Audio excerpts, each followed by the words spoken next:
अस्सलाम वालेकुम नाज़रीन, उम्मीद है आप सब लोग ठीक ठाक होंगे, खैर खैरियत से होंगे। मैं हूँ साइमा सलीम और आप देख रहे हैं इस टाइम पे इन्फोटेक विद साइमा। आज हम दो कंपनीज़ के ऊपर बात करेंगे। एक है इमारात ग्रुप ऑफ कंपनी और सेकंड ISMR। इमारात का क्या मॉडल है काम करने का, इमारात क्या परसेंटेज ऑफ़र कर रही है इस टाइम पे मार्केट के अंदर इन्वेस्टर को, और इमारात के कौन कौन से प्रोजेक्ट्स हैं, इमारात का जो है काम करने का क्या मॉडल है, ये सारी डिटेल्स आप लोगों के साथ अपनी इस वीडियो के अंदर शेयर करूँगी। इमारात इस टाइम पे पाकिस्तान के अंदर 15 प्रोजेक्ट्स को जो है वो डील कर रहा है, मतलब डेवलपमेंट कर रहा है, जिसमें 2 प्रोजेक्ट जो हैं इमारात के 100% कंप्लीट और रेडी हो चुके हैं और बाकी अंडर कंस्ट्रक्शन है। थोड़ा सा बैकग्राउंड अगर आपको इमारात का बताऊं तो शफीक अकबर साहब जो हैं वो इसके ऑनर हैं, जो कि लंदन और यूके के अंदर 15 से 20 ईयर रियल एस्टेट की मार्केट में काम कर चुके हैं, और पाकिस्तान के अंदर 8 से 10 ईयर्स इनको हो गए हैं काम करते हुए।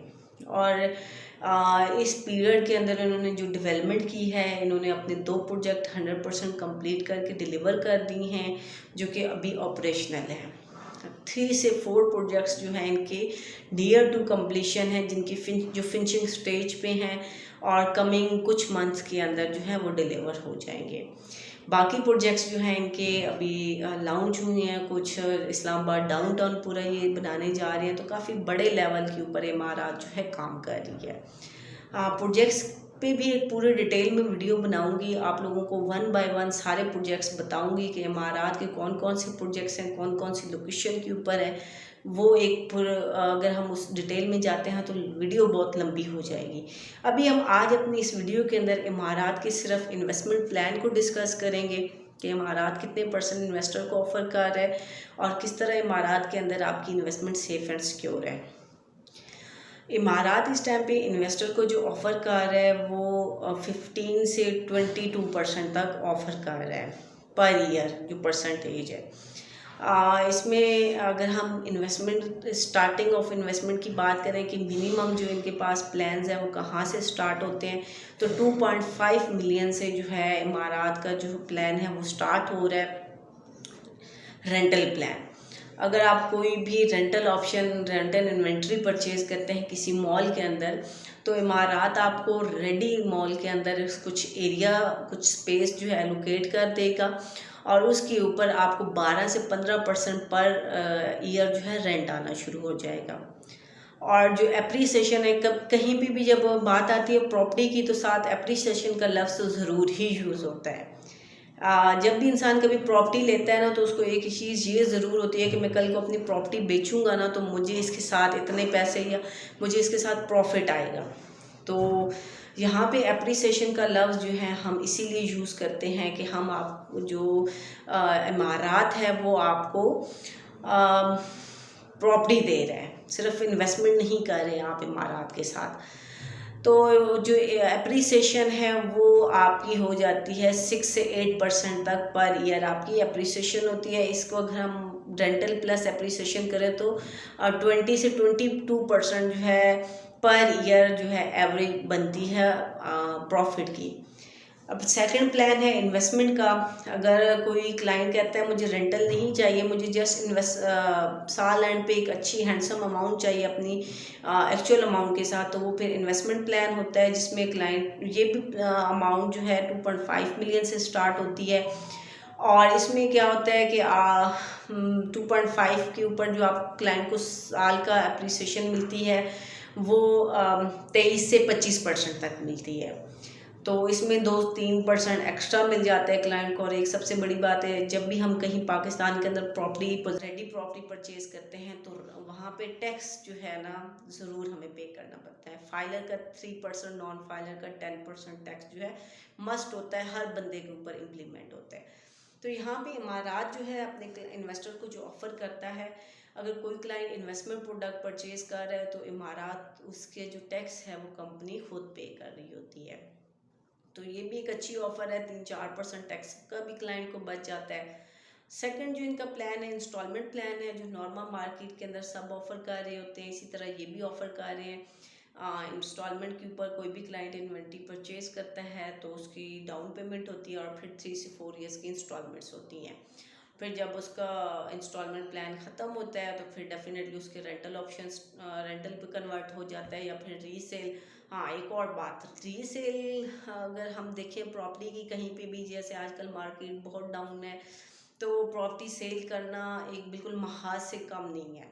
तो इमारात जो है अपने इन्वेस्टर को ये फैसिलिटी भी देता है कि कल को अगर क्लाइंट ने प्रॉपर्टी रीसेल करनी है तो इमारात खुद उसको रीसेल करके देगा विद प्रॉफिट। 30 से 60 डेज़ के टाइम पीरियड के अंदर इमारात जो है अपने इन्वेस्टर को प्रॉपर्टी रीसेल करके दे देगा।